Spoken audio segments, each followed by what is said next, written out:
It's so good to see you. You too. Oh, it's been so long. I know. This is let me do the introduction. This is a really cool partnership with What's on Stage in London and Theatre Mania in New York, where they pair up two leading actors of the same show on the West End and on Broadway. And I play Tina in New York on Broadway, and our Aisha plays Tina on the West End. Hey. So, questions for you. Yeah. So you've been playing this role for like a couple years now. You know, I know that you started doing the role as Aline, but you're one of the Tina covers, and now you've taken over the role in like what, like a 3-year span or 2-year span, 3-year span? Yeah. So my question to you is, how has your interpretation of the role changed or developed since you started as a Tina cover all those years ago? That's a good question. And I think there's been great Tinas before me, yourself included, because we had Nkeki here in year 2 of the Tina contract in London. We had you for 6 months, and you learn so much from everyone. And you just, I speak for myself. If there's something that someone does that it works, I love to try it myself, because I'm just thinking, well, you know, it's doing something good, so let me see if I can do that. Of course, you still bring yourself to the role, but there are just some things that you admire and you like, right? So but saying that, I would say sometimes you get lost in another person's world of how they play Tina. So I have kind of found that I've lost my individuality. But I would say that coming into this 3rd year and having to lead it myself and having a bit of a break, I've found that I've been able to see what Tina is for me more so, because I don't have anyone else to look up to. I don't have anyone else to kind of discuss how they would do something. I've just had to make bold choices. And I think those bold choices have led me to go down a path that has enabled me to find my own Tina for myself.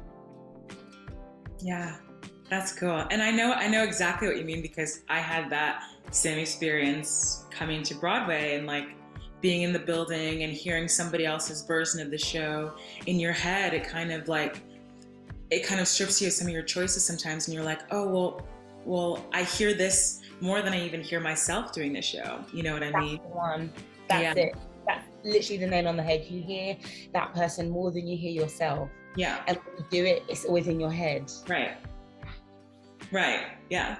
Actually. So I relate to that completely. I'm so glad that we're now both in a space where we are, you know, taking the lead of this thing, and we have our history to like fall back on, and the Tinas that we've learned from, but also like we have ourselves, and we trust ourselves, and we trust what we can do. 100%. Okay, and my question to you, Nkeki, is this. Tina has a lot of costumes in the show and costumes that we haven't seen. Which of her costumes are your favourite, whether on stage or off stage? Off stage, like something that she's worn in one of her press things as Tina, or in the show? Yes. I have an answer for this. I love, I know this. I love her.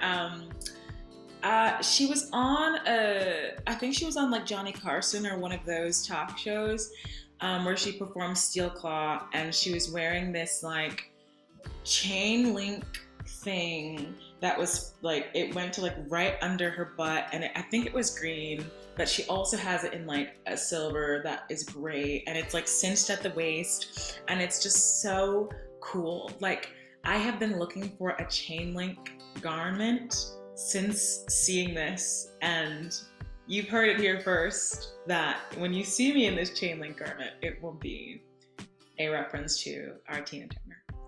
Can I tell you something really quick, actually?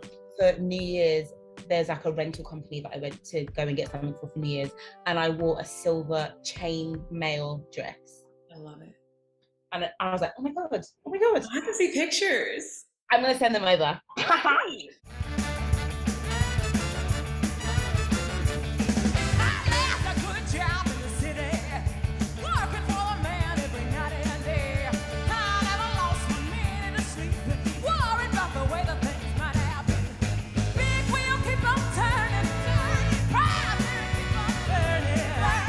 Question for you, Aisha, if you're ready. I am. What is your favorite Tina-ism? Like a thing that she does, like a quirk or something. Mm-hmm. She laughs at her own jokes. Yeah. And I love that. I really enjoy that. Maybe because I do that myself. I think I'm funny. Maybe I'm not funny. I don't know. Great. I love that. But I love that. She can laugh at herself.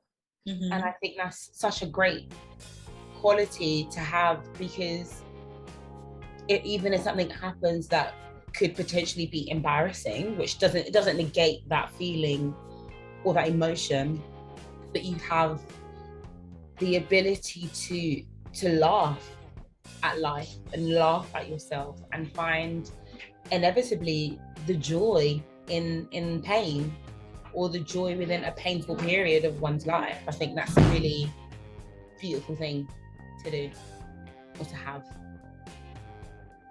That's a good one. Question number 2 for you. Do you think the price, does the price of a work of art ever reflect how good it is? And that can be art that you gallery or not. When I first heard the question, I instinctually went to like visual art. Okay. Which is a medium I don't feel like I understand very well. Mm-hmm. In that I'm like, who decides how much art? What is art, first of all? Right. Who decides that this toilet in a corner of the museum is like, worth money or worth being seen? Who decides that? That's always been my question when it comes to visual art and how museums work. It's hard to quantify art. Yeah. And funnily enough, it's the business that we're in. Yeah.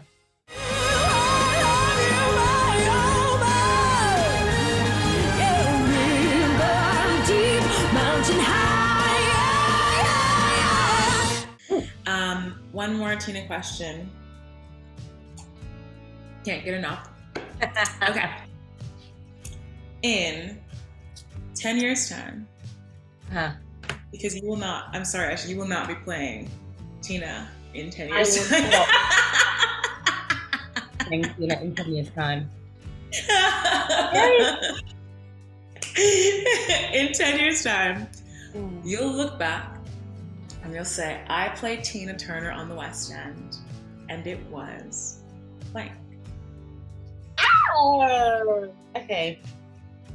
I played Tina Turner on the West End, and it was a self-revealing, self-exploration. Mm-hmm. That's what I would say. Yeah, it's revealed a lot of who I am to myself. I literally think I said that same thing to somebody yesterday. Really? Mm-hmm. I wonder what it is about. Nigerian, I don't know.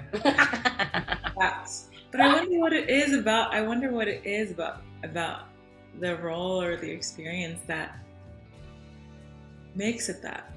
Yeah, I don't know if it's because it's the first lead that I've ever played, and so only speaking on how I've tackled other roles in other shows, I haven't had the extra responsibility of being a leading lady. But I think that coming into a show and leading it has shown myself how I lead, or how I want to lead, or where I've gone wrong in leadership and how I rectify that. So I have a question for you.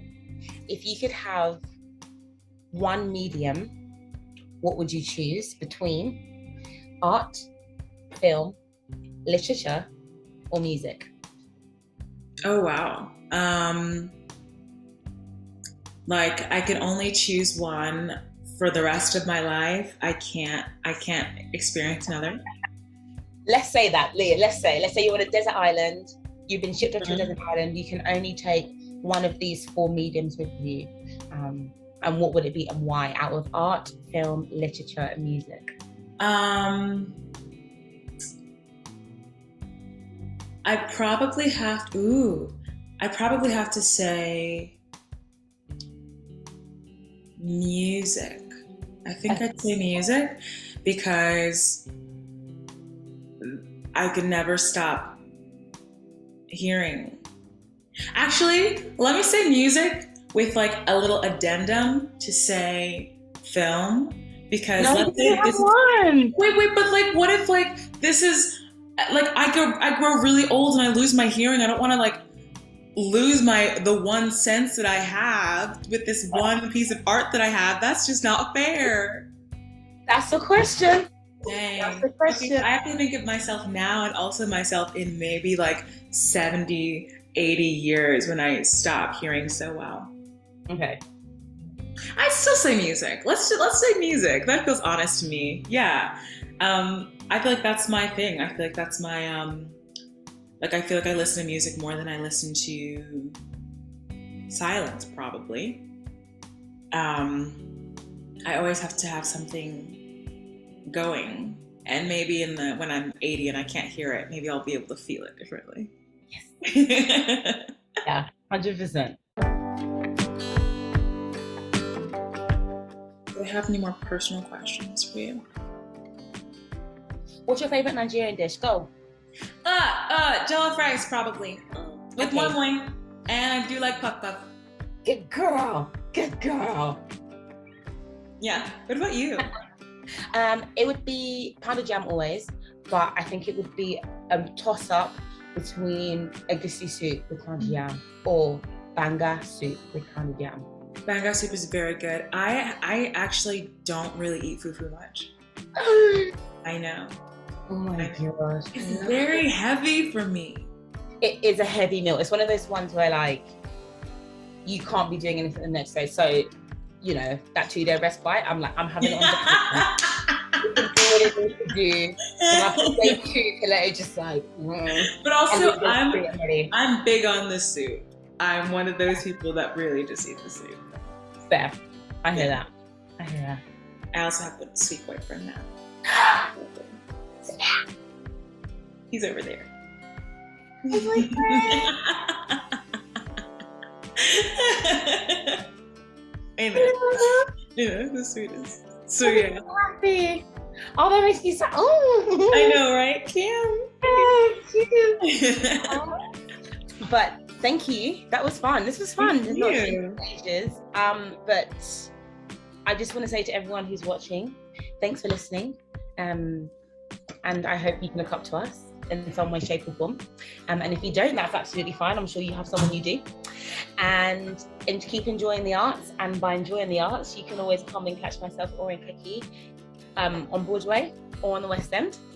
And don't be afraid to send us a little DM or a little message with your hopes and aspirations or just your love for the show. But yeah, go book your tickets to come see Tina in the West End or on Broadway. This was great. This was fantastic. And also, can I say, we are both two very Nigerian girls playing Tina across the pond. Okay. That in itself should be on a plaque somewhere. Hey, amen to that. Amen to that. Mm-hmm. Go you. Oh yeah. That was great. Cool, my love. Hopefully I'll see you soon. Whether it's I know I'm gonna come. I'm gonna come. My friend is in Moulin Rouge, so I'm gonna come sometime soon. who Lucy? Yeah. Yeah. Bye, my lovely.